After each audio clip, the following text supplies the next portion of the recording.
Flameo hot people, and today I got a new series for you to read, to enjoy, and maybe to love.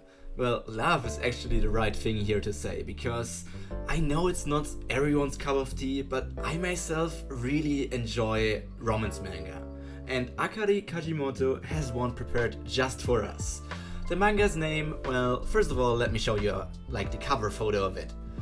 I don't know if you've seen this before, but the manga's name is Even If You Slit My Mouth, and it's fresh and hot. Join our two protagonists, as you can see on the cover, on their journey of, well, horror and love. Well, it probably sways more to the love side than horror, but I guess with the yokai theme in there, there's at least some stuff going on.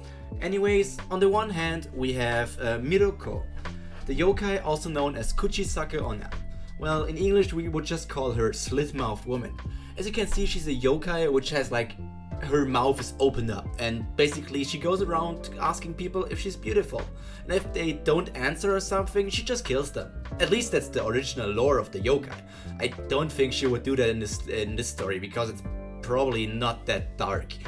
Anyways, on the other hand, we have the typical ordinary high school chap.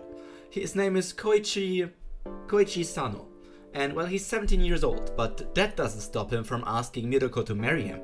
Well, there's a lot of stuff going on between his family and the yokais and all of that stuff, but we haven't learned too much about that yet, and let's see how that is going to turn out, because Miroko actually wants to rebuild her yokai fame, or infamy if you want to call it that, because in the present day, I think the story takes place in 2021, people have forgotten yokai, or are just not scared about them anymore, because they have so much to do with real life and social media and all of these different things. Holy, how can I handle my Twitter? Koichi has other plans, because he wants to marry her. He won't be scared by just some sweet, beautiful woman. And well, with his charm, he's going to try to make Miroko fall in love with him. But that only is, the marriage is only something they want to do after high school, after he graduates. Until then, they will remain a quasi-engaged couple. But what makes the story interesting is their bet.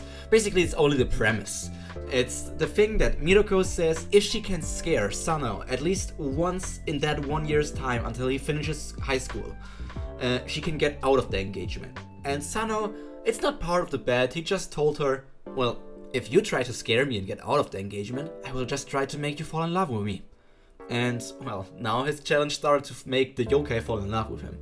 I can see this series going on for quite some time, but it might also be a short ride, depending on how the reception is in Japan and over the world. But so far, I guess it's the basic romance plot we know, but it has the potential, in my opinion. With a bit of occult sprinkled into it, I am really interested if we can see more about the different yokai and how they live in our current society. But I also need to say, who hasn't seen a yokai love story yet? There have been multiple love stories with yokai included that aired not even 2 years ago or 1 year ago. There are probably 10 currently ongoing ones. But this one is at least from Jump Plus, so I am interested to see how this is going to turn out. There is potential for the story, and there are already many questions scattered throughout the first few chapters, because for some reason Sano loves Miroko, but why is that? Is that just because he actually thinks she's beautiful, or did he know her from her past? What's the past of all that? Is it only because of his exorcist type of family, or is there more going on in the background? I really want to know how this is going to unfold, and I hope I could introduce you to a new series that you might check out. Anyways, this has been Pyro Primer, and I have only this to say to you. Stay hot, stay safe, and obviously stay cultured.